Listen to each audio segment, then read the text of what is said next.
এই মিত্ৰতা ভংগ হোৱাটো মই কম যে এইটো গৌৰ মাৰি গংগাত পেলোৱা হৈছে। মানুহ কেতিয়া নিজৰ ঘৰখন এৰি যায়, এইটো মোৰ ঘৰ আছিল, সেইখন ঘৰ এৰি মই বেলেগ ঘৰত কিয় আশ্ৰয় লৈছো? গৌৰৱগৈ সভাপতি ঠিকেই, কিন্তু কোনে চলাই আছে দল?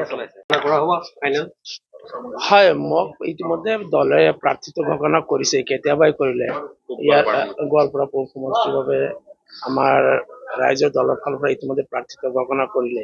আৰু যোৱা কেইদিন ধৰি যিটো মিত্ৰতাৰ আলোচনা হৈছিল, যোৱাকালি ইতিমধ্যে আনুষ্ঠানিকভাৱে কংগ্ৰেছৰ লগত যিটো মিত্ৰতাৰ কথা আছিল, এইটো আনুষ্ঠানিকভাৱে ৰাইজৰ দলৰ ফালৰ পৰা এইটো ভংগ কৰাৰ পিছত আমাৰ সভাপতি ডাঙৰীয়া সকলোকে আহ্বান কৰিছিল। আৰু সেই আহ্বান মৰ্মে আজি আহি তেখেতসকলৰ মই মত বিনিময় কৰিলো। আৰু মোৰ ব্যক্তিগত মতামত আগৰ পৰাই কোৱা আছিল যে মই যিহেতু ৰাইজৰ দলত যোগদান কৰিছো, ৰাইজৰ দলত যোগদান কৰাৰ উদ্দেশ্য এইটো নহয় যে মই অকল বিধায়ক হোৱা নহয়, এই কথাটো নিৰ্ভৰ কৰে সম্পূৰ্ণ জনসাধাৰণৰ ওপৰত, এই সমষ্টিৰ জনসাধাৰণৰ ওপৰত। এই সমষ্টিৰ জনসাধাৰণ যদি ভাল পায়, যদি বিশ্বাস কৰে, নিশ্চয়কৈ মোক বিধায়ক হিচাপে নিৰ্বাচিত কৰিব। আৰু যদি বেয়া পায়, ভাল নাপায়, পচন্দ নকৰে, তেতিয়াহ'লে মোক বিধায়ক নিৰ্বাচিত নকৰে। এইটো আছিল মোৰ ব্যক্তিগত কথা। কিন্তু মোৰ উদ্দেশ্য যিহেতু অকল বিধায়ক হোৱা নহয়, মোৰ উদ্দেশ্য আছিল যে আত্মসন্মান সহকাৰে এটা দলৰ মাজত থাকি দলীয় কাম কাজ কৰাৰ সুযোগ পাব লাগে। আৰু সেই সুযোগ, এই সুবিধা ৰাইজৰ দলে মোক দিছে।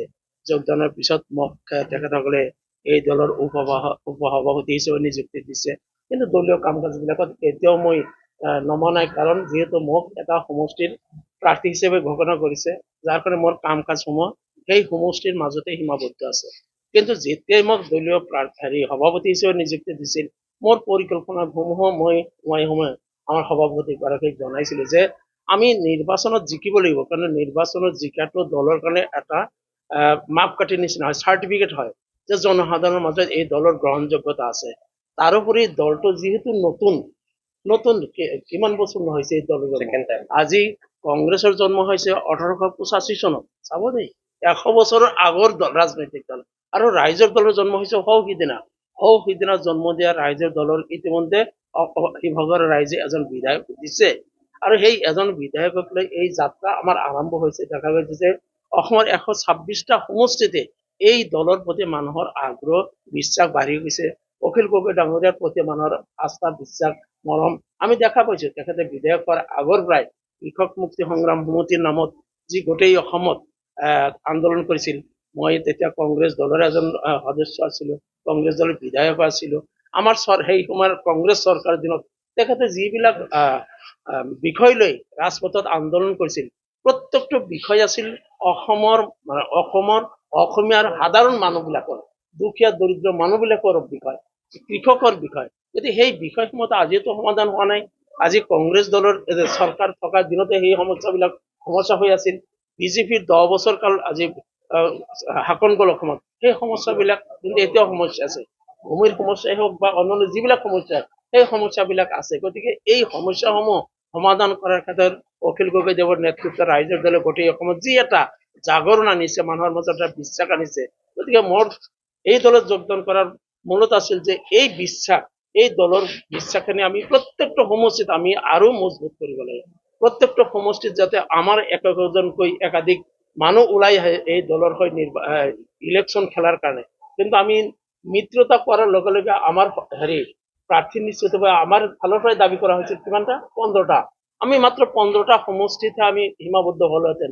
বাকী অন্যান্য সমষ্টিত আমাৰ যিবিলাক দলীয় নেতা কৰ্মকৰ্তা আছে, তেওঁলোকে যথেষ্ট মনত দুখ পালেহেঁতেন। হয়তো সেই সমষ্টিত আমাৰ যিটো এই সন্মিলিত মৰ্চাৰ বা আমাৰ বিৰোধী ঐক্য মঞ্চৰ যি দলৰ তাতে প্ৰাৰ্থী হলহেঁতেন, সেই প্ৰাৰ্থীজনক আমি সমৰ্থন দিয়াৰ লগে লগে সেই সমষ্টিত থকা আমাৰ নেতা কৰ্মীসকল সেই নেতাজনৰ প্ৰতি আকৃষ্ট হলহেঁতেন। এনেকুৱাও হৈ যায় যে যেনেকৈ আমি বিটিচিত কংগ্ৰেছ দলে বহুদিন BPF ৰ লগত মিত্ৰতা কৰি সেই অঞ্চলত ইলেকশ্যন খেলাৰ ফলত কি হৈছিল? সেই অঞ্চলত কংগ্ৰেছৰ পৰা সেই অঞ্চলত BPF এতিয়া শক্তিশালী কংগ্ৰেছ নোহোৱা হৈছে। ঠিক তেনেকৈ ৰাইজৰ দলে আজি গোটেই অসমত কম দিনৰ ভিতৰত যেনেকুৱাকৈ এটা অংকুৰিত হৈছে, প্ৰত্যেক সমষ্টিত আমি মিত্ৰতা কৰাৰ লগে লগে এই 15টা সমষ্টি বাদে বাকী সমষ্টিসমূহত আমাৰ দলীয় কৰ্মকৰ্তাসকল নিশ্চিতভাৱে আশাহত হল।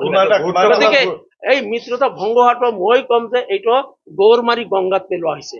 কংগ্ৰেসেৰ যে মিত্ৰতা ভঙ্গ কৰেছে, কংগ্ৰেসেৰ যে মিত্ৰতা কৰা নাই, যেন কই নকৰে আমাৰ সভাপতি কৰে কি আমাৰ ৰাইজৰ দলৰ কৰ্ণধাৰ সমিতিয়ে কংগ্ৰেসে কেন কই প্ৰতাৰণা কৰলে মিত্ৰতাৰ নামত যোৱা 1.5 মাহ ৰাইজৰ দলেৰ নেতা কৰ্মীসকলক কেন কই মিত্ৰতাৰ কথা কই আবদ্ধ কৰে ৰাখি পেলাই এই শেষ মুহূৰ্তত সেই যে মিত্ৰতা নকৰিলে যে নো ডাউট আমার 1.5 মাহ সময় নষ্ট হয়েছে, যদিও মই কম যে এইটো দৌৰ মাৰি গংগাত পেলোৱা হৈছে ৰাইজৰ আপোনাৰ প্ৰশ্নটো হৈছে গুৰুত্বপূৰ্ণ প্ৰশ্ন। মিত্ৰতা ভংগ অন্যতম কাৰণ আপুনি আৰু শ্বেৰমান আলী ইতিমধ্যে গৌৰৱ গগৈয়ে কৈছে। এতিয়া মই নে শ্বেৰমান আলী নে এইটো কংগ্ৰেছ দলে কি দৃষ্টিভংগীৰে কি ব্যাখ্যা দিছে সেইটো ক'ব পাৰে তেওঁলোকে। আমাৰোতো অভিযোগ আছে। এতিয়া কংগ্ৰেছৰ বিৰুদ্ধে মোৰ অভিযোগ মই ক'ব খোজা নাই, মই এৰি অহা দলটোক সমালোচনাও কৰিব খোজা নাই। মই এটাই কথা কৈছো যে আত্মসন্মান সহকাৰে মৰ্যাদা সহকাৰে সমাজ সেৱা কৰাৰ এটা প্লেটফৰ্ম পাইছিল। নিশ্চিতভাৱে এইখিনি তাতে নোপোৱাৰ কাৰণে এৰি আহিছিল। গতিকে কোনে কি কৰিছে নকৰিছে সেই কথাখিনি মই ক'ব খোজা নাই। মানুহ কেতিয়া নিজৰ ঘৰখন এৰি যায়, সেইটো মোৰ ঘৰ আছিল, সেইখন ঘৰ এৰি মই বেলেগ ঘৰত কিয় আশ্ৰয় লৈছো? কোনজন মানুহে নিজৰ ঘৰ এৰি যায়? ফূৰ্তিত মানুহে ঘৰ এৰি যায় নেকি কোনোবাই?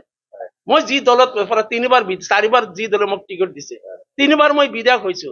10 বছৰ কাল মই সদৌ অসম সংখ্যালঘু উন্নয়ন বোৰ্ডৰ অধ্যক্ষ হিচাপে কাম কৰিছো। দলে মোক বহুতখিনি দিছিল, কিন্তু সেই সময়ৰ নেতৃত্ব আৰু এই সময়ৰ নেতৃত্ব, তেতিয়া আছিল তৰুণ গগৈদেৱৰ নেতৃত্ব আৰু বৰ্তমান নেতৃত্ব কাৰ? গৌৰৱ গগৈ সভাপতি ঠিকেই, কিন্তু কোনে চলাই আছে দল? এই অসমৰ ৰাইজে গম পায়। মই কি কম সেইবিলাক বেলেগ দলৰ কথা কবলৈ মোৰ নাই, এইটো অসমৰ ৰাইজে জানে। 4টা সমষ্টিত তেওঁলোকৰ আমাৰ দলীয় প্ৰাৰ্থী প্ৰক্ষেপ কৰিবলৈ সক্ষম হ'ব, আৰু এই 50-60টা সমষ্টিত আমি কিমানটা জয়লাভ কৰো নকৰো সেইটো ডাঙৰ কথা নহয়। আমি এজোপা গছ আমি ৰোপণ কৰিলো, আৰু সেই গছে 31ত গৈ পেলাই ফল দিবলৈ সক্ষম হ'ব। আপোনালোকৰ ৰাইজৰ দলৰ সভাপতি অখিল গগৈয়ে খুদ কৈছে মিত্ৰতা ভংগৰ অন্যতম কাম গৌৰৱ গগৈয়ে ৰখিব লৈছে। এইটো সভাপতিৰ মন্তব্য যি কৈছে নিশ্চিতভাৱে তেখেতে জানি বুজিয়ে কৈছে। আমাৰ সভাপতিয়ে এনে কথাবিলাক কোৱা নাই, কাৰণ আলোচনাত তেখেতসকলে গোটেইখিনি গম পাইছে কাৰ লগত কি আলোচনা কৰিছে, কোনে কি মন্তব্য দিছে, এই গোটেইখিনি কথা তেওঁলোকৰ পৰ্যায়ত আছে। যিহেতু আমি সেই আলোচনাত নাই, গতিকে এই গোটেইখিনি কথা আমি কোৱাৰ আমাৰ সুবিধা নাই, আৰু সেইটো ঠিকো নহ'ব। কিন্তু আমাৰ সভাপতিয়ে যিহেতু কৈছে, মই ভাবিম যে তেখেতে শুদ্ধ কথাই কৈছে, তেখেতে অসত্য কথা নকয়। আপুনি বিচৰা বাতৰি পাব কেৱল নিউজ 18 এপত। নিউজ 18 এপ ডাউনলোড কৰিবলৈ স্কেন কৰক এই QR কোড।